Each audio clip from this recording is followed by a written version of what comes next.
muko mwili umoja. Muko mwili umoja, na huu mwili umoja hakuna siri. Hakuna siri ambayo itakuwa pale katikati.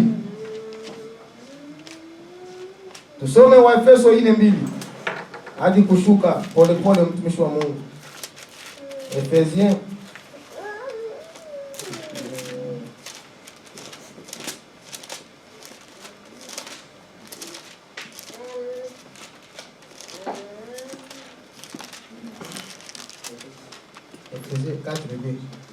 Ephésiens 4:2.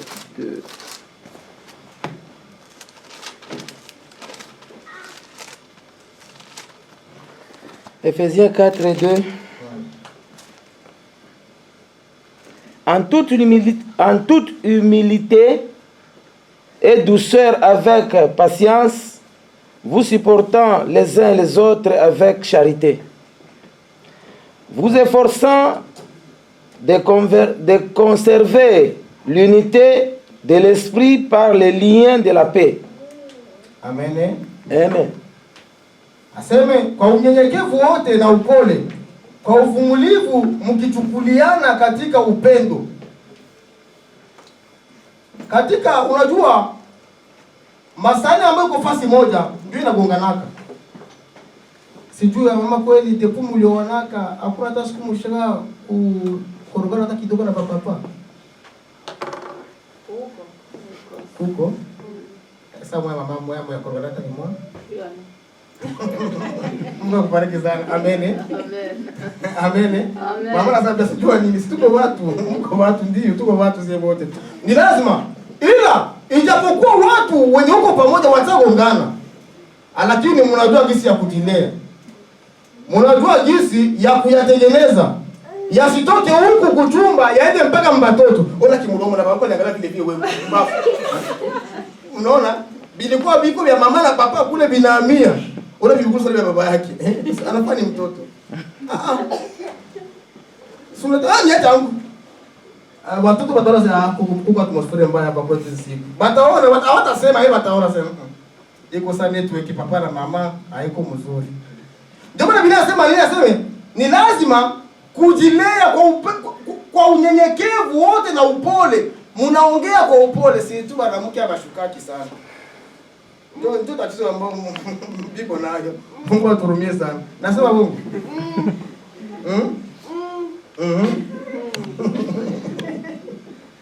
Amen. Amen. Sijui mama, sijui utasema ni bongo. Ni bongo Baba ndio washukake ndio. Papa. Unasema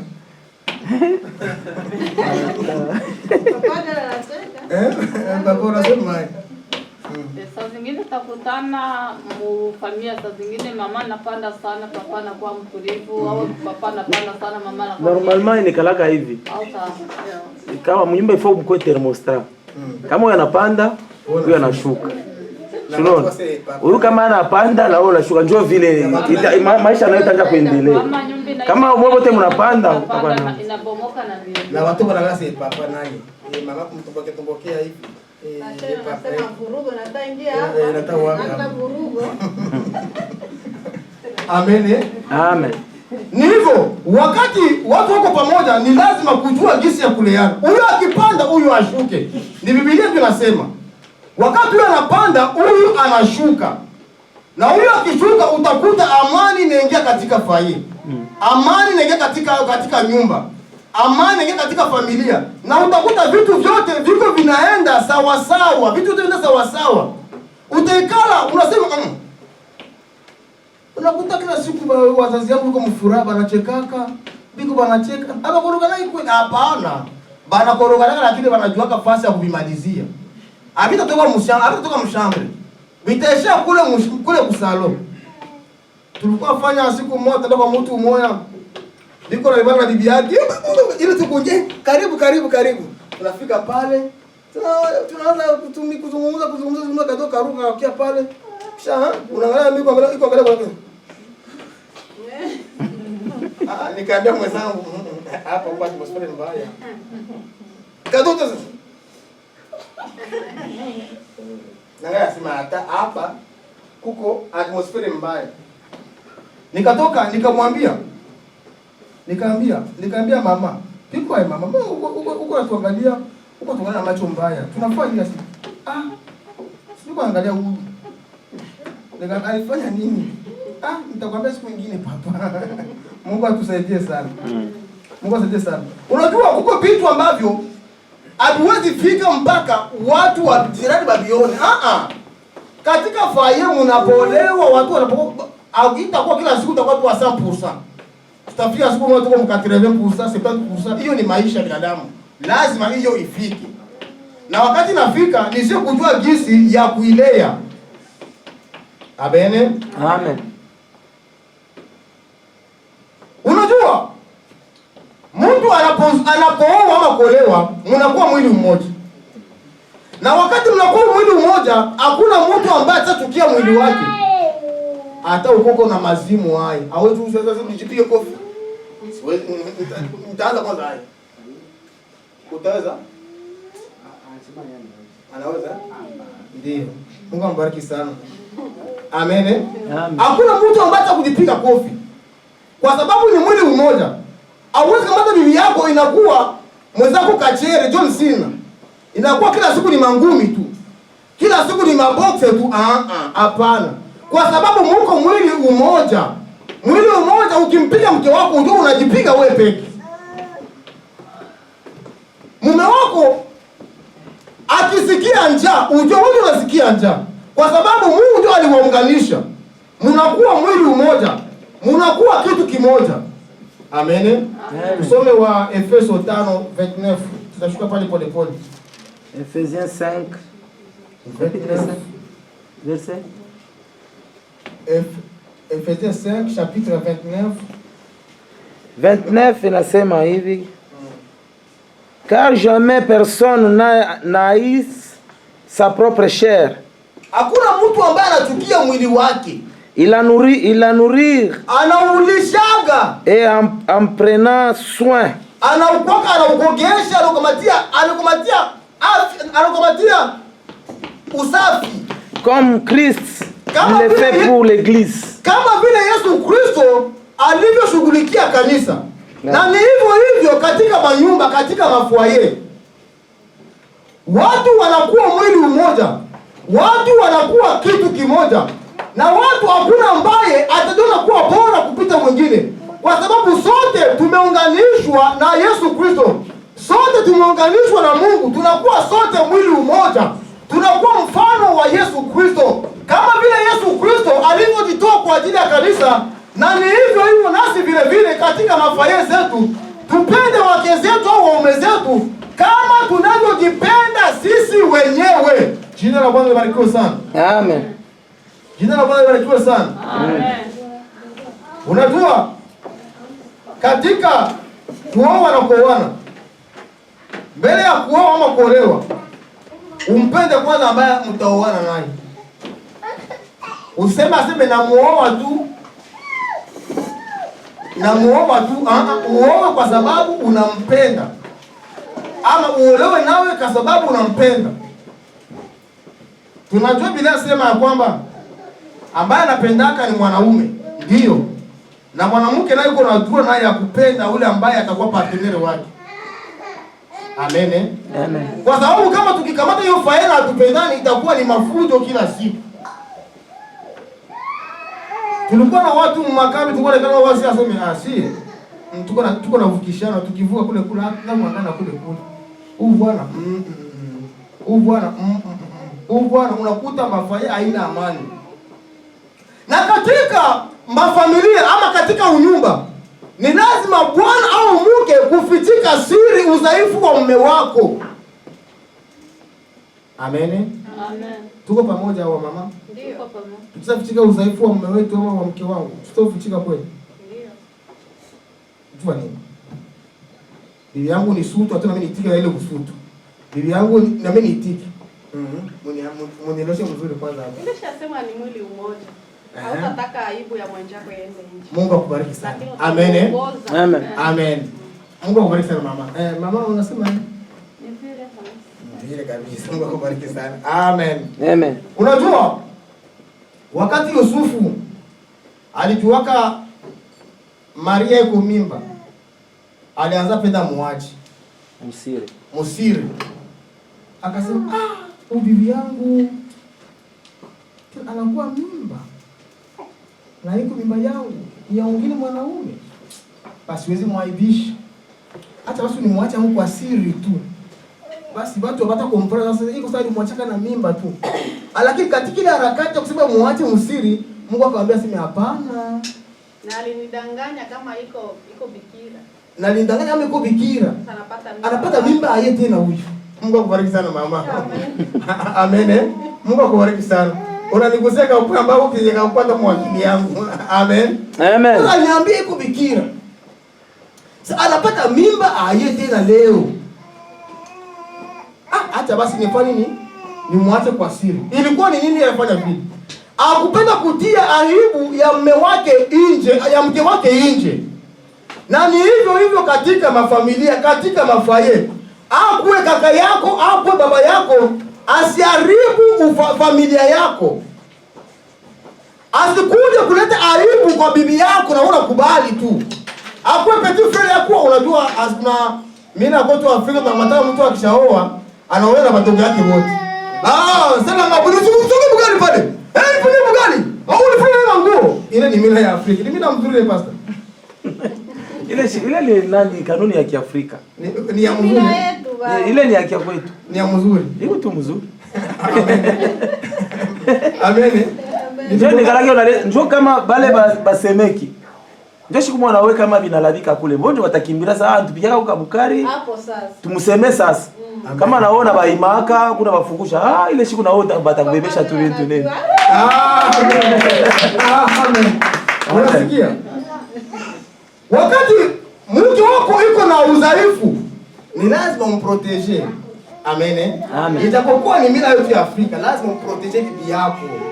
Mtu semeki tu asikui tu aza kuchambachamba bibi yako leo naona tu ase ni mila yetu. Mchambe kwanza. Kwanza na profite hivi na mimi nikisema hapa itakuwa ni fuyo, moyo tu mchambe huko. Hapana. Ni lazima utetee mume wako, mke wako. Ni lazima ufichike udhaifu wa mke wako. Ni lazima uangalie jinsi ya kuprotege bibi yako. Au kumuoa kwa sababu ya familia yenu yote. Au kumuoa kwa sababu ya clan yenu yote pastor. Ulimuoa kwa ajili yako wewe peke. Usikubali mambo ya familia bakuye baanze kukuja kushamani bibi yako na uko pale. Usikubali kwa sababu hata Yesu Kristo hawezi kubali baguze kanisa na uko pale. Amen.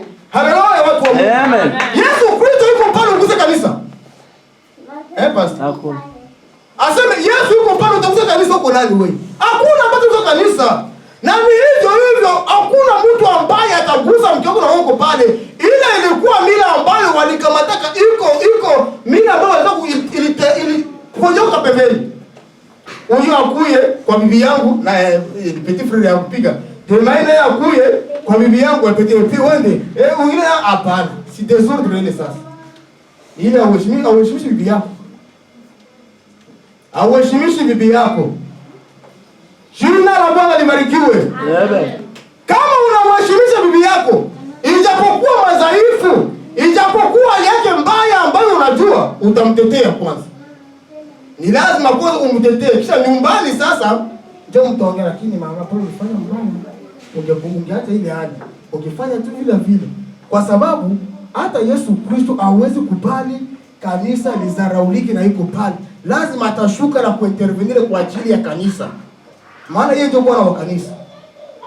Na sisi tunaposema habari za ndoa ama habari za ujumba, ni mfano wa Yesu Kristo na kanisa lake. Amen. Ni mfano wa Yesu Kristo na kanisa lake, tunakuwa tunafuata nyayo za Yesu Kristo. Kwa maana jinsi Mungu aliupenda ulimwengu, hata akaacha na mbingu fasi ya kupendeza, akaacha utukufu, akakuja kutafuta kanisa ambalo wewe na mimi. Na ni hivyo wakati mtu kuoa ama kuolewa anapitaka matentasio mingi. Anaonaka huyu sipendi. Anaonaka huyu sipendi. Au unapenda. Unakuta mtu aenda huku na huku. Na wakati Mungu anawafunga fasi moja, hakuna mtu ambaye atakuwatenga kwa sababu Mungu amekuja kuwafunga fasi moja. Jina la Bwana libarikiwe sana. Amen. Jina la Bwana libarikiwe sana. Amen. Ndio maana Yusufu akasema, ukisoma Mathayo 1:19 utapata habari za Yusufu. Akaanza kufanya aseme amuache kwa siri. Kwa sababu alisikia aibu, asiaibishe bibi yake. Asiaibishe nyama yake. Asiaibishe mfupa ya mfupa yake. Akasema, sitaki leo kumfezesha bibi yangu, nitamwacha tu kwa siri. Siku atazalaka tu kule, basi. Itakuwa tu ni amina. Lakini kwa sababu Mungu alikuwa kuwaunganisha kabisa, hapana. Usimwache huyu mwanamke. Ninatoka kwa na problem za kusema ukimbie kwa siri, usimwache. Huyo ni bibi yako. Usimwache, huyo ni bibi yako ambaye mimi Mungu nimekupatia.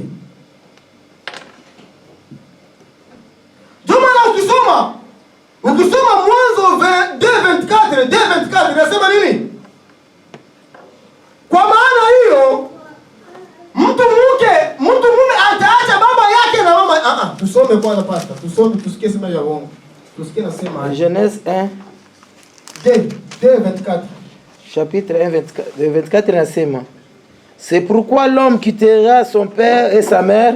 Na ndio maana aseme mwanaume ataacha baba yake na mama yake, et s'attachera à sa femme. Ataungana na mke wake. Elles deviendront une seule chair. Na watakuwa mwili mmoja. Jina la Bwana libarikiwe sana. Amen. Jina la Bwana libarikiwe sana. Amen. Angalia. Mama samani, Samani niulize kidogo. Ukiangalia jinsi ulikalaka kwenu, miaka ambayo ulikalaka kwenu na miaka ambayo ulikala na mzee, ya wapi miaka ya mingi? Kwa yupo na mzee? Twende mama. Kuangalia miaka ambayo ulikamatana na mzee mpaka hapa kwenye muko, wapi kwa ulikala mingi, migulu ya bazazi yako ama migulu ya mzee? Migulu ya mume wako. Amen. Amen. Amen. Amen. Aseme wanasema wameishi kala miaka mingi migulu ya waume zao. Kwa sababu mwanaume aliacha familia yake, akasema anaiacha. Ndio maana wamambo wa familia yako hawana ajira kwa mke wako na unakubali. Kwa sababu wewe kwanza uliacha mambo ya familia yako ukawaacha, unaenda unakamata huyu mwanamke. Mnaanza maisha yenu. Wewe ndio uliacha unaanza maisha yenu bapya.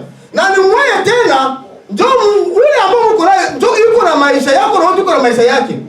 Hakuna sasa mambo ya familia ambayo atakuya aanze tu kulemponze nyumba yako na unakubali.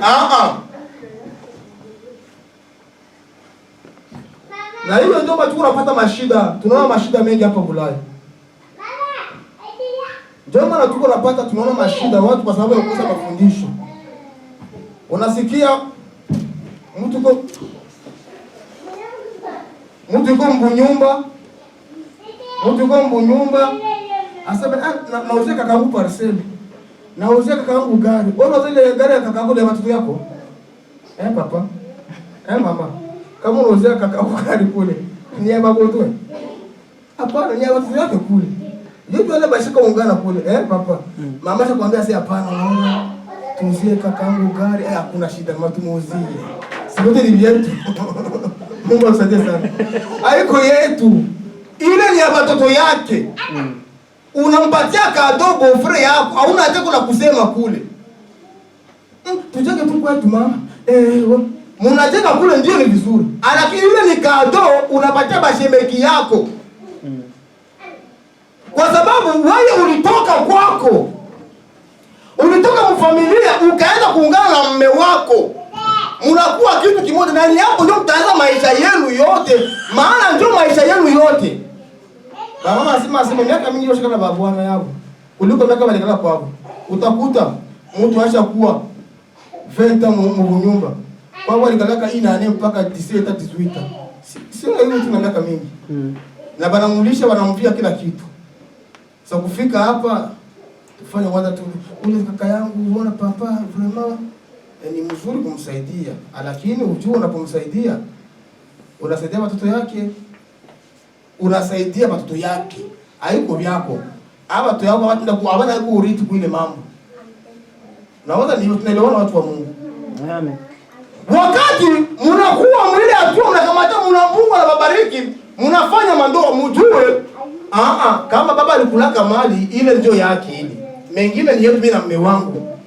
Mtu asije kulaga hapana, unaona tuko hivi na ile fana kwetu nako ile ni pita wakati. Tutasaidia wa ndugu na marafiki ndio. Lakini tujue tuko mwili mmoja. Ni lazima kuangalia jinsi ya kuprotege familia yako. Lazima yeyote umpende mke wako. Kumpenda mke wako, mwanaume lazima apende mke wako ambayo Mungu amekupatia hapa chini. Lazima kumpenda. Unapompenda mke wako, ndio maisha yako yote yatakuwa maisha ya heri, yatakuwa maisha ya raha. Utakuwa unajisikia huko mbele yako tu. Kwa sababu nini? Ni kitu ambacho ni zawadi ambayo Mungu alikupatia. Biblia inasema nini? Asema apataye mke amepata kitu chema. Haleluya. Amen. Haleluya. Amen. Ndio Biblia inasema apataye mke amepata kitu chema. Kitu.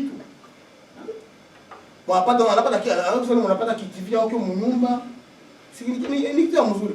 Mwanamke ni msaidizi ambaye yuko pale karibu yako kwa wakati wote. Ambao unahitaji akusaidie mashughuli ya huku na kule, ni mke wako, lazima mtachukuliana, mko mnasaidiana. Ndio maana na hii katika hali ya kuona kuoana ni kuangalia, haiko vitu ya kurupuka. Haiko vitu ya kulamuka tu unaenda kujiangazia naenda oleo. Waanza kuanza naenda kuoa. Kuoa ni mara moja na kuolewa ni mara moja. Ndio maana ni lazima kuangalia kisi ya kuoa na kuolewa ili kesho faida yako ikuwe ya heri, ikuwe ya baraka. Na katika ujumbe wote ambao tunaweza kuwa tunaishi, ni lazima kumkabidhi Mungu aongoze nyumba zetu. Lazima kumpatia Mungu maisha, kumpatia Mungu nafasi katika ndoa zetu. Mungu atawale, Mungu atie mizizi, Mungu atie miguu katika nyumba zetu. Maana kama Mungu anatia miguu, maisha yote yatakuwa ni maisha ya heri, yatakuwa ni maisha ya baraka, yatakuwa maisha ya mafanikio, yatakuwa maisha ya neema ya kutosha ya Mungu yuko anazunguka pale kila siku toka leo. Kwa sababu tumemtanguliza Mungu. Kwa sababu ni Mungu ndio ametuunganisha. Kwa sababu ni Mungu ndio alipenda huyu atoke huku, aende huku akamata na huyu wakuwe kitu kimoja. Jina la Bwana likiwe sana. Amen. Ndio maana ni lazima kuwa katika hali ya kuomba. Kumuomba Mungu kila siku na kila saa na kila dakika. Jina la Bwana libarikiwe sana. Amen. Jina la Bwana libarikiwe sana. Amen. Tusomee Yakobo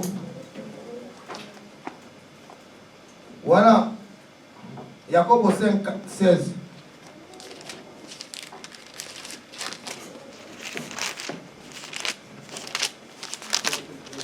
Jacques.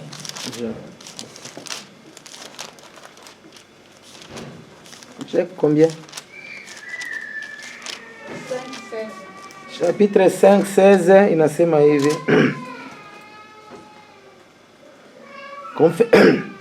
Confessez donc vos péchés les uns les autres et priez les uns pour les autres afin que vous soyez guéris.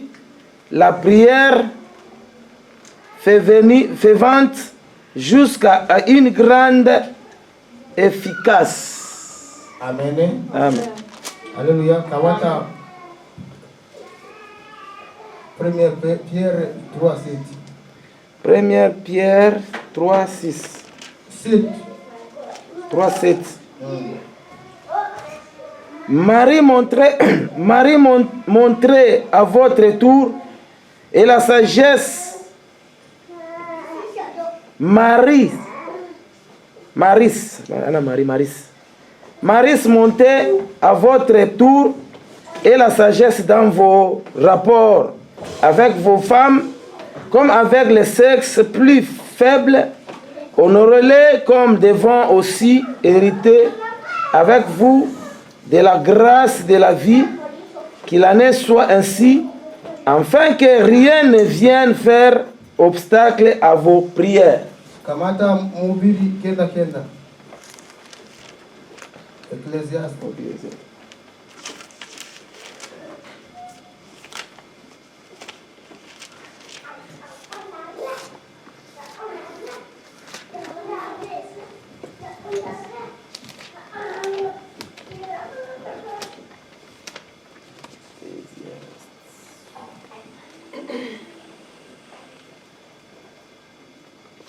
Mhubiri kenda.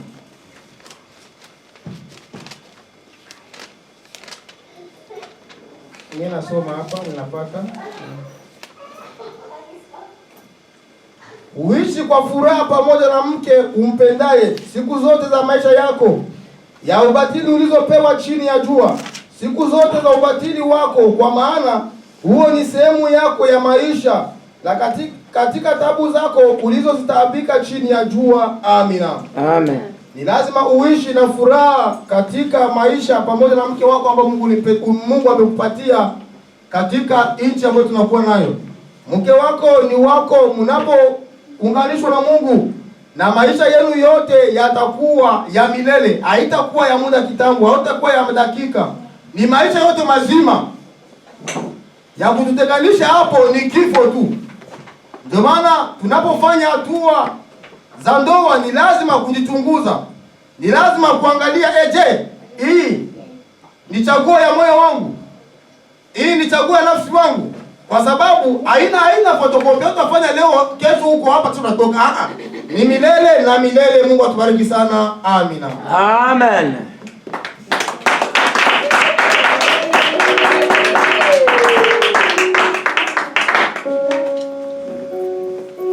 Amen, amen. Haleluya. Ndio tunashikia neno la nguvu sana. Leo tunaangalia Biblia inatuambia mzuri. Bwana atatoka kwabo, Biblia atatoka kwabo, watenda kalafashi moya. Leo tunaangalia sisi wote tunakuwa wa Biblia Yesu Kristo. Yesu ndio alituchakula shibo wote kutuoa. Amen, amen. Kabla shia tuyajua Yesu alikupendaka. Anasema wewe utakuwa bibi yangu. Shibo wote mbele ya Mungu wetu tunakuwa mabibi. Haleluya. Amen. Tushakufanya mariage na Yesu Kristo. C'est pourquoi mariage yetu leo hapana kufanya divorce na Yesu wako. Hivi unaoana naye uchunge mpaka mwisho pale atakuwa kuchukua kanisa. Haleluya. Wakati utaishi naye milele na milele, utaenda kuonana naye mbinguni. Ni mafundisho makubwa sana. Siku ya leo tunafundishwa mambo makubwa. Kama tunafundishwa kumwili, tunaenda mkiro kujua kama leo tu kwa Yesu Kristo. Angara watu wengi leo wanafuata divorce na Yesu hapo. Wakati Yesu alimuoa, lakini leo mimi namwacha Yesu. Mimi namvula Yesu. Mimi namwacha huyu Mungu. Mimi namwabandone. Ole wako kama unafanya vile. Lakini ambatana na Yesu wako mpaka vile mariage.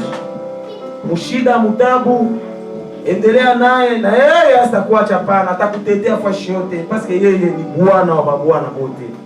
Amen, amen. Iko mpaka sasa vile mtumishi wa Mungu anatuambia sema Bwana anapasha kumtetea bibi yake fashi yote. Haina sema wakati watakuwa inakuwa ni jouer, wanakuwa wanaanza kwa kumdharau.